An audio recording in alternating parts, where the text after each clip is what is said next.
Hello students, I hope कि तुम सब बहुत बढ़िया हो गए और तुम्हारी पढ़ाई भी एकदम फर्स्ट क्लास चल रही होगी। और आज जो अपन टॉपिक देखने वाले हैं वो है आपके सामने आपकी स्क्रीन के ऊपर, दैट इज लीडरशिप स्टाइल। तो बिना किसी देरी के शुरू करते हैं अपना काम। जय श्री राम।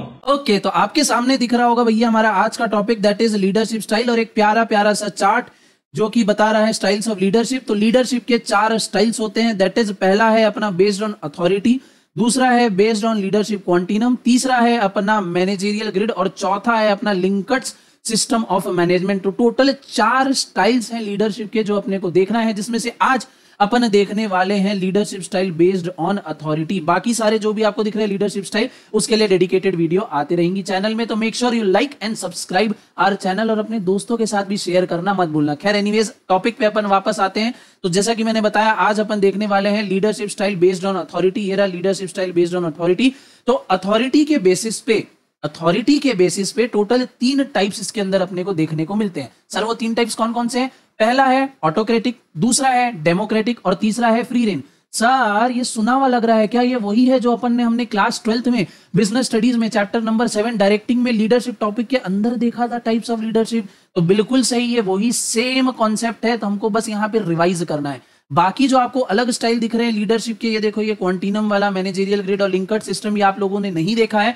बट जो ये अथॉरिटी बेस्ड वाला है, ये आपने ऑलरेडी अपनी प्रीवियस क्लास में, क्लास 12th में पढ़ रखा है। अपने को बस इसको रिवाइज करना है और प्रॉपर तरीके से खत्म करना है। तो बिना किसी देरी किए सीधा अपन जंप मारते हैं ऑटोक्रेटिक या अथॉरिटेरियन लीडरशिप में। इसमें होता क्या है, एक लीडर होता है, बट ऑब्वियस उसके अंदर जितने भी फॉलोअर्स होते हैं, लीडर अपने फॉलोअर्स को प्रॉपर तरीके से गाइड करता है, प्रॉपर कंट्रोल जमा के रखता है। जितनी भी सारी पावर होती है सबके सब लीडर के पास होती है। सबऑर्डिनेट्स के हाथ कोई भी पावर नहीं होती है। सबऑर्डिनेट्स को अगर कोई भी काम करना होता है तो they must take prior permission या prior approval from the leader, तभी जाके वो कोई काम कर सकते हैं। तो यही है सिंपल सा अपना ऑटोक्रेटिक या अथॉरिटेरियन लीडरशिप। देख लेते हैं एक बार।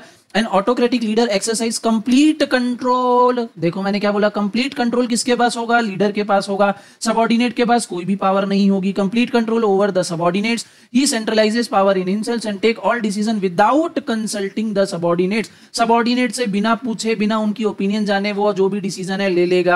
He never delegates his authority, authority का डेलीगेशन, अथॉरिटी का ट्रांसफर कभी भी नहीं करता है। फिर he uses rewards and holds threat of penalties to direct the subordinates। अब जरा सा सोचो भैया, 21st सेंचुरी में हम रह रहे हैं, हमारी आजादी को 75 ईयर्स होने वाले हैं। अब आजादी के माहौल में तुम बताओ कि तुम किसी कंपनी में काम कर रहे हो जहां पे तुम्हारे पास कोई पावर ही नहीं है और लीडर ही तुमको फोर्स कर रहा है, ये करना है, ये करना है, ऐसे करना है, वैसे करना है, तो क्या तुम उसकी बात को मानोगे?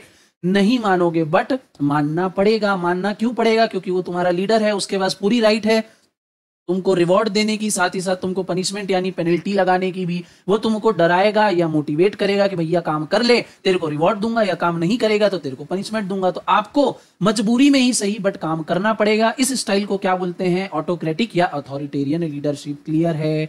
मीनिंग यहाँ पे हो गया। अब अपने को देखना है एडवांटेजेस, डिसएडवांटेजेस और कौन से स्टाइल में ये सूटेबल होता है। देख लो, एडवांटेजेस, डिसएडवांटेजेस और सूटेबिलिटी। तो सबसे पहला एडवांटेजेस, एक लीडर है, सारी पावर उसी के पास है, जो भी डिसीजन लेना है उसी को लेना है। हेंस यहाँ पे क्विक डिसीजन मेकिंग होती है, किसी से कंसल्ट नहीं करना, किसी से अप्रूवल नहीं लेना, तो डिसीजन मेकिंग काफी फास्ट हो जाती है। दूसरा, it provide strong motivation and satisfaction to the leader.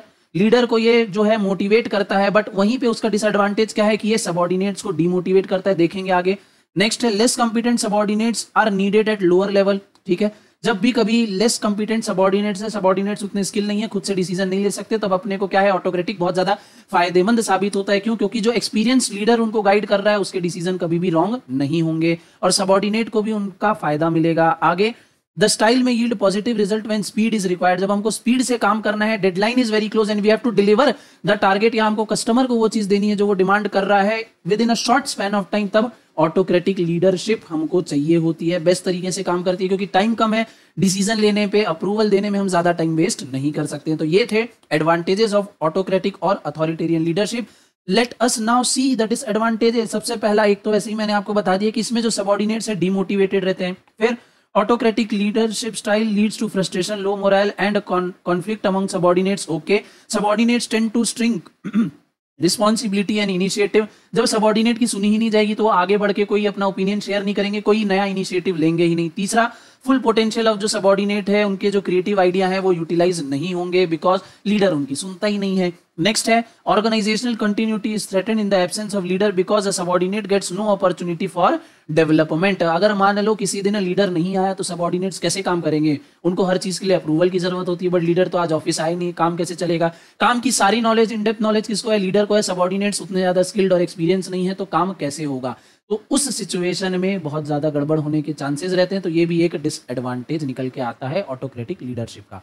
अब अपन देखेंगे कि कौन सी कंडीशन में ऑटोक्रेटिक लीडरशिप ही सबसे ज्यादा सूटेबल है। तो आई गेस अपन ने जितना डिस्कशन किया हम आंसर खुद से ही दे सकते हैं। सबसे पहले अगर अपन बात करें कि अगर जो सबॉर्डिनेट्स हैं वो स्किल्ड नहीं है, फ्रेशर्स हैं, उनको काम की नॉलेज नहीं है, तो उस केस में उनको प्रॉपर गाइडेंस की जरूरत होती है अंडर अ लीडर, तो उस केस में ऑटोक्रेटिक लीडरशिप बेस्ट है। फिर डेडलाइन मीट करना है, उसके लिए ऑटोक्रेटिक लीडरशिप बेस्ट है। अगर सबॉर्डिनेट्स हमारे इनडिसिप्लिन है, डिसिप्लिन मेंटेन करना है, तो उस केस में ऑटोक्रेटिक लीडरशिप बेस्ट है। तो निकल के आ गया सूटेबिलिटी, देख लेते हैं क्या लिखा है। It is appropriate when subordinates are uneducated, unskilled, submissive and lack knowledge and experience. ठीक है, अगर सबॉर्डिनेट के पास नॉलेज और एक्सपीरियंस नहीं है, जो मैंने बोला था कि if they are freshers then autocratic leadership is the best possible way to guide them. आगे, this style may also be desirable when company endorses fear and punishment and accept disciplinary techniques. When a leader prefers to be dominant in decision making, there is little room for error in final accomplishment. Autocratic leadership में enhance morale and improve productivity. किसकी productivity? Leader की productivity यहाँ पे बढ़ाने वाला है। ठीक है, तो ऑटोक्रेटिक हो गया स्वाहा। दूसरा अपने को दिख रहा है डेमोक्रेटिक, बट डेमोक्रेटिक को देखने से पहले अपन देखेंगे फ्री रेन। फ्री रेन क्यों देखेंगे? क्योंकि जो फ्री रेन है वो ऑटोक्रेटिक का पूरा उल्टा है। ऑटोक्रेटिक में क्या होता है, सारी पावर जितनी भी है सब लीडर के पास होती है, सबॉर्डिनेट्स के पास कोई भी पावर नहीं होती। सेम उसी का पूरा उल्टा क्या होगा, कहां होगा? फ्री रेन में होगा। यानी अब जो भी पावर है, मैक्सिमम पावर क्या है, सबॉर्डिनेट्स के पास है, और लीडरशिप एक, और जो लीडर है वहां पे वो सिर्फ एक वॉच डॉग का काम करेगा, देखेगा कि हाँ ठीक है प्रॉपर तरीके से चल रहा है या नहीं चल रहा है। देख लो, free rein leadership involves complete delegation of authority. The free rein leader avoids power, leader power लेना नहीं चाहता है। ठीक है, and relinquishes the leadership position. He serves only as a contact to bring information and resources needed by the subordinate. वो बस एक link की तरह काम करता है, सबॉर्डिनेट्स को अगर कुछ हेल्प चाहिए होती है तो उसके लिए वो रहता है। एडवांटेज क्या होगा? सबॉर्डिनेट्स बहुत ज्यादा खुश रहेंगे, सेटिस्फाइड रहेंगे। देखो, positive effect on job satisfaction and moral of subordinates. Maximum possible scope of development of subordinates. Subordinates का मैक्सिमम डेवलपमेंट होगा क्योंकि सारा काम उन्हीं को करना है, मैक्सिमम रिस्पॉन्सिबिलिटी जो है उन्हीं के ऊपर है, डिसीजंस भी उन्हीं को लेना है, गलती करेंगे उससे सीखेंगे। ठीक है, आगे, full utilisation of potential of subordinates. Disadvantage क्या है? क्योंकि लीडर यहाँ पे कुछ खास ज्यादा काम नहीं है, तो लीडर की जो भी एक्सपर्टीज है, जो इंटेलिजेंस लेवल है, उसका हमको यहाँ पे कोई भी फायदा देखने को नहीं मिलता है। Subordinates do not get guidance and support of the leader. It ignores leader's contribution just as autocratic style ignores the contribution of the subordinates. Subordinates कि यहाँ पे क्या हो रहा था, ऑटोक्रेटिक में उनका बहुत ज्यादा शोषण हो रहा था, उनके कंट्रीब्यूशन को रिकॉग्निशन नहीं मिल रही थी। लाइकवाइज फ्री रेन उसका जस्ट अपोजिट है, यहाँ पे लीडर के कंट्रीब्यूशन को बहुत ज्यादा रिकॉग्निशन नहीं मिलती है। आगे, subordinates may move in different direction and may work across purpose at which they generate in chaos. ठीक है, हो सकता है सबॉर्डिनेट इधर उधर अलग अलग डायरेक्शन में अपने अपने स्टाइल के हिसाब से काम करे, जिससे ऑर्गेनाइजेशन में केओस मच सकता है। तो these were the advantages and disadvantages. बात कर लेते हैं सुटेबिलिटी पे, जो काफी सिंपल है, पूरा उसका उल्टा हो जाएगा ऑटोक्रेटिक का। ऑटोक्रेटिक कब होता था? जब सबॉर्डिनेट्स में lack of experience, knowledge, expertise होता था। और यहाँ पे when the subordinates are highly skilful, knowledgeable and well experienced, तो हमको उस सिचुएशन में फ्री रेन लीडरशिप अडॉप्ट करनी चाहिए। ठीक है, देख लो, free rein may be appropriate when subordinates are well trained, highly knowledgeable, self-motivated and ready to assume responsibility. In that case, free reign leadership is the most suitable way of leadership style. ठीक है, अब आएंगे अपन ऊपर क्या है sir? ऊपर है अपना डेमोक्रेटिक और पार्टिसिपेटिव लीडरशिप। अब ये दोनों के बीच का है। ठीक है, डेमोक्रेटिक क्या है? दोनों के बीच का है। यहाँ पे कुछ पावर लीडर के पास रहेगी, वेरेस कुछ डिसीजन मेकिंग की पावर सबॉर्डिनेट्स के पास भी रहने वाली है। ठीक है, डेमोक्रेटिक कहां से निकल के है? डेमोक्रेसी से। ठीक है, for the people by the people वाली चीज यहाँ पे होती है, तो लीडर के पास भी पावर रहेगी, थोड़ा एक अपर हैंड रहेगा, ऑब्वियसली 70-30 या 60-40 ले लो, बट सबॉर्डिनेट के पास भी यहाँ पावर रहने वाली है। ऑटोक्रेटिक में क्या हो रहा है? 100% power with the leader, free rein में 100% power with the subordinates. But यहाँ पे क्या होगा? लीडर और सबॉर्डिनेट के बीच में पावर और डिसीजन मेकिंग का प्रॉपर एक बैलेंस रहेगा। देख लेते हैं। A democratic leader takes decision in consultation and participation with the subordinates. He decentralise authority and allow subordinate to share his power. यहाँ पे वो क्या कर रहे हैं, अपनी पावर को डिसेंट्रलाइज कर रहा है। Centralisation, decentralisation, delegation of authority previous study note में पढ़ चुके हैं, नहीं पढ़े होगे, नहीं देखे होगे तो जाके प्लेलिस्ट में चेक कर लेना, यहाँ पे फिर से अपन नहीं करेंगे। सिंपल मीनिंग यही है कि अपनी पावर को वो सबऑर्डिनेट्स में बांट देता है ताकि वो जल्दी जल्दी इजीली काम कर सके, ठीक है। The leader does what the group wants and follows the majoritarian opinion. He keeps the follower informed about the matters affecting them. A democratic leader provides freedom of thinking and expression. ठीक है, subordinates को खुली छूट होती है कि आप सोचो, दिमाग लगाओ, आके आइडिया शेयर करो। If your idea is the best, हम उसको इंप्लीमेंट करेंगे, simple. He listens to the suggestion, grievances and opinions of the subordinate. Advantages क्या होगा, लीडर भी खुश है यहाँ पे, सबऑर्डिनेट्स भी खुश है। देखो, consultative leadership improves job satisfaction and moral of subordinates. It cultivates the decision making ability of the subordinate. Subordinates का भी यहाँ पे प्रॉपर पार्टिसिपेशन हो रहा है, तो वो भी चीज सीखेंगे, वो भी अपना दिमाग चलाएंगे, डिसीजन मेकिंग पावर उनकी स्ट्रांग होगी। क्या है next, the leader multiplies his ability through the contribution of his followers. Followers ने जो सोचा है, लीडर उसमें अपने इनपुट्स को एड ऑन करके एक बहुत बेस्ट पॉसिबल सॉल्यूशन निकालेगा किसी भी प्रॉब्लम का। Next, develops positive attitudes of the leader and reduces resistance to change, ठीक है, क्योंकि यहाँ पे क्या हो रहा है, सबऑर्डिनेट्स भी फ्री है, लीडर भी फ्री है, तो एक पॉजिटिव रिलेशनशिप बना रहता है। आगे, the quality of decision are improve, labour absenteeism and labour turn over are reduce. यहाँ पे क्या है, लेबर को भैया फ्रीडम मिल रही है, काम कर सकते हैं, लेबर को भी लगता है कि हाँ मेरे ऊपर भी रिस्पॉन्सिबिलिटी है, मैं भी पढ़ा लिखा इंसान हूँ, मैं भी अपने साइड से कंट्रीब्यूट कर रहा हूँ, मेरी भी बात सुनी जा रही है, काम करने में उसको मजा आने लगता है। जब किसी आदमी को काम करने में मजा आएगा तो काम से छुट्टी यानी एब्सेंटिज्म, एब्सेंट कम होगा, या लेबर टर्नओवर एक कंपनी को छोड़ के दूसरी कंपनी में बहुत कम जाएगा, ठीक है।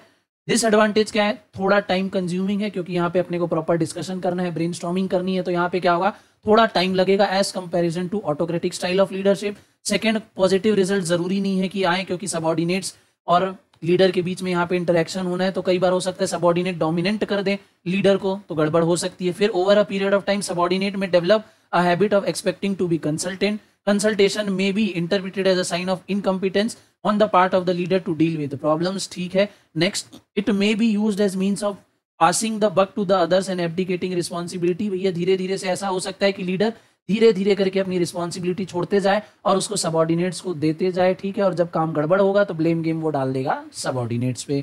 आगे, it requires considerable communication and persuasive skill on the part of the leader. Leader की कम्युनिकेशन स्किल काफी ज्यादा स्ट्रांग होनी चाहिए, ऐसा ना हो कि भैया वो पावर देने के बाद खुद ही दुबक के बैठ जाए कहीं पे कि भैया तो सबऑर्डिनेट्स मेरी बात ही नहीं सुन रहे, उनको मैंने इतनी पावर दे दी। तो लीडर की भैया स्ट्रांग पोजीशन होनी बहुत ज्यादा जरूरी है। Communication, human resource management skills उसकी काफी ज्यादा सही होनी चाहिए, जो कि ठीक है। नेक्स्ट, सूटेबिलिटी, कहाँ पे ये सूटेबल है, तो देखते हैं। Participative leadership is considered to be more effective than the autocratic style. Autocratic style से ज्यादा इफेक्टिव बताया गया है पार्टिसिपेटिव लीडरशिप को, but there is no proof, ठीक है भैया, कोई बहुत पुख्ता सबूत नहीं है कि हर सिचुएशन में ये बेस्ट है, सिचुएशन टू सिचुएशन डिटरमाइन करता है।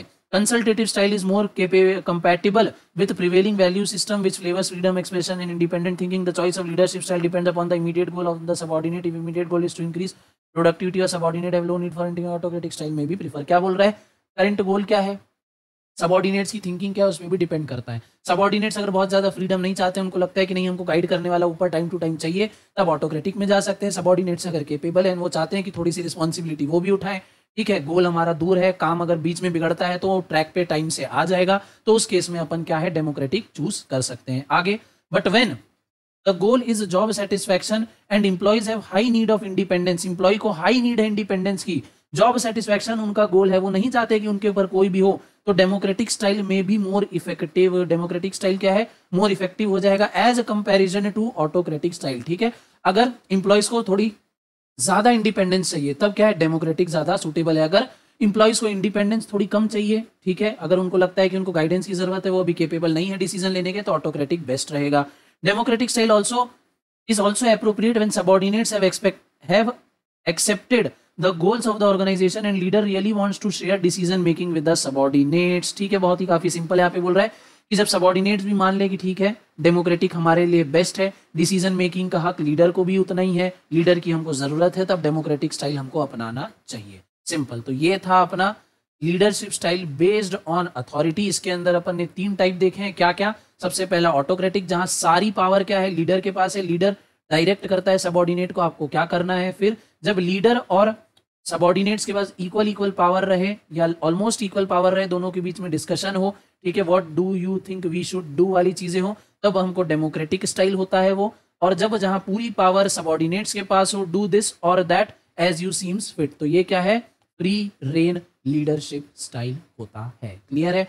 सभी के एडवांटेज क्या है, डिसएडवांटेज क्या है, सूटेबिलिटी कहाँ पे आती है, हमने प्रॉपर तरीके से डिस्कशन कर लिया है। नेक्स्ट क्लास में अपन देख रहे होंगे leadership style based on a continuum. तब तक के लिए वीडियो को शेयर करते रहना, लाइक और सब्सक्राइब कर लेना। सुहाना दिन है, छोड़ना रातों में क्या रखा है, तू अपना देख इनकी बातों में क्या रखा है, सराले फूल को तू कांटों में क्या रखा है, असल भी होगा जो इरादों में कर सकता तू, रातों में क्या रखा है।